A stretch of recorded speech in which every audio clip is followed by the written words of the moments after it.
என்னிடத்தில் இருந்த அந்த உண்மைக்காகத்தான் வந்தது. இது இன்னொருத்தர் செந்தில்குமார், அவர் ஒரு கட்டம் மேலேயே போயிட்டாரு. அவர் என்ன சொல்றாரு, ஐயா, இந்த முறை தமிழ்நாடு தேர்தல் கணிப்பு உங்கள் வாக்கு பலிக்காமல் போனதால் நீங்கள் மனம் நோக வேண்டாம்.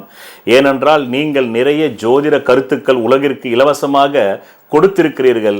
பல எண்ணற்ற ஜாதகர்களை வெற்றி பெற செய்துள்ளீர்கள். உங்கள் வாக்கு பலத்தால் கடவுளுக்கே சில சமயம் எங்கோ தவறு நடக்கத்தான் செய்திருக்கிறது. ஆகையால் நீங்கள் என்றுமே ஒரு சிறந்த மறைபொருள் ஜோதிட ஞானியே.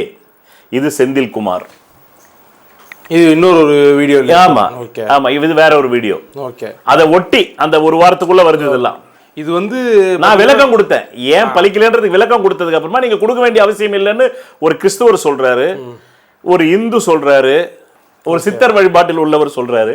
அவர் பேரு பார்த்திருப்பீங்க, செந்தில்குமார். செந்தில்குமார், ஆமா, அவர் டைப் பண்ணியிருக்காரு. அது ஒரு 4 வரி கூட நீங்க படிக்கலாம். ஐயா, இந்த முறை தமிழ்நாடு தேர்தல் கணிப்பு உங்கள் வாக்கு பலிக்காமல் போனதால் நீங்கள் மனம் நோக வேண்டாம். ஏனென்றால் நீங்கள் நிறைய ஜோதிட கருத்துக்கள் உலகிற்கு இலவசமாக கொடுத்துள்ளீர்கள். பல எண்ணற்ற ஜாதகர்களை வெற்றி பெற செய்துள்ளீர்கள். உங்கள் வாக்கு பலத்தால் கடவுளுக்கே சில சமயம் எங்கோ தவறு நடக்கத்தான் செய்திருக்கிறது. ஆகையால் நீங்கள் என்றுமே ஒரு சிறந்த மறைபொருள் ஜோதிட ஞானி. உங்களுக்கு ஒரு கமெண்ட் போட்டிருக்காங்க செந்தில்குமார்ன்றவர். ஸோ இது வந்து நீங்க விளக்கம் கொடுக்க முற்படும் போது மக்கள் விளக்கம் கொடுக்கும் போது எனக்கு இந்த மாதிரி கமெண்ட் வந்தது, விளக்கம் கொடுக்க எனக்கு இந்த மாதிரி கமெண்ட் எல்லாம் வந்தது இல்லை. எனக்கு பொதுவாக யூடியூப்ல இந்த மாதிரி கமெண்ட் வராது. இந்த மாதிரி கமெண்ட் இப்ப Facebookல நான் போனதுனால இப்ப இந்த திமுக தொங்கு சதைகள் அங்கதான் போடுதுங்க. ஏன்னா அது ஒரு கடல் இல்லையா, Facebookன்றது ஒரு மிகப்பெரிய கடல். யூடியூப்னா ரெஸ்ட்ரிக்டடு, நமக்கு பிடிக்கலனாக்கா பேன் பண்ணிட்டு போயிட்டே இருக்கலாம். புரியுதுங்களா உங்களுக்கு?